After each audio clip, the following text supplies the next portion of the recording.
Where I got my work ethic from was the hours I had to spend learning this. When you sit down and you're not smart, and you have a disability, and you still want to be at the top of your class, I didn't want to just get by.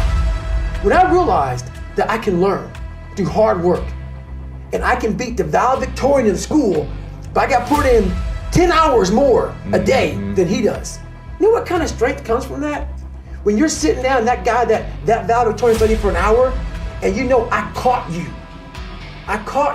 but I have the work ethic to catch you. This is unbelievable. There's no miles. It's not about the miles. It's that, having a discipline every day to say, for me to learn this one math problem, it's gonna take me 10 hours. And that's where and you realize through hard work, you can outwork anybody.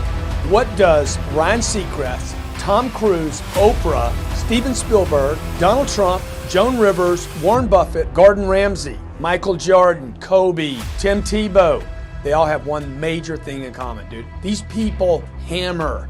They beat it to death, okay? Look at Tom Cruise, man. Look at his career. He works constantly. So look, you want to get your work ethic so high that people actually admire you. I'm going to ask you a question right now. Do people know you because of your unbelievable work ethic? If you can't answer yes to that, man, you're not going to get in that top 10%.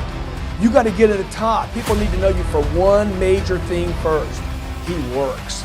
He produces. The guy's there every day. The guy's pushing and shoving. Because the truth is, no matter how good your ideas are, how good your art is, or how good your skill set is, if you're not working, man, if you're not vibrating at a frequency that people say, my God, how does that guy do all that? If you're not vibrating at that rate, 10x levels, massive action, tremendous work ethic that's just a muscle now, and it's just a discipline in your life, and it's a normal way that other people think is abnormal. Look, if you're not working at that level, you're not gonna make it. Get your work ethic in, man. It's the American way, work ethic.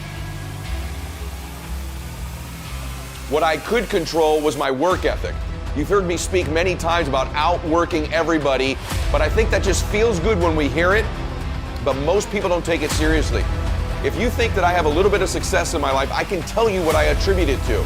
Yes, self-confidence, yes, mindset, visualization, goals, all the things I talk about all the time. Listening skills, influence, energy transfer, how to be happier, all of that stuff applies. When you get to winning, for me, it's come down to maxing out. And what maxing out means is you do one more at least than you think you're capable of. So when you're done, whatever you're doing, whether it's at the gym or phone calls or meetings or in sports, one more shot, one more throw, one more swing of the golf club or the baseball bat, the separator is for the winners, they do one more.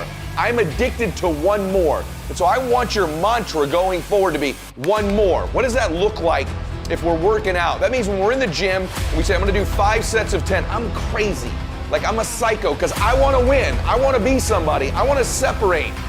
I wanna compete. And the way I do that isn't with my giftedness, because I wasn't born with a bunch of gifts. And I think gifts are crap.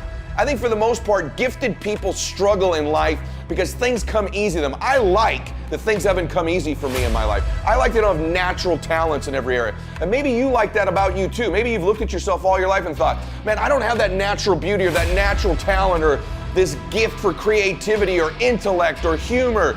I don't have any of those things. But what I got is I will outwork you. And so at the gym, one of the things I focus on, they say it's 5 sets of 10. When I'm at 10, I go one more, bam, 11. If I'm running on the treadmill and it's a 45-minute run, I never finish at 45. I always go one more minute, 46. If I'm at the office and I'm supposed to make 25 phone calls that day, when I'm at the end of the day, I always do one more. If I've got meetings, I always do one more. My mantra for 3 decades in business has been one more.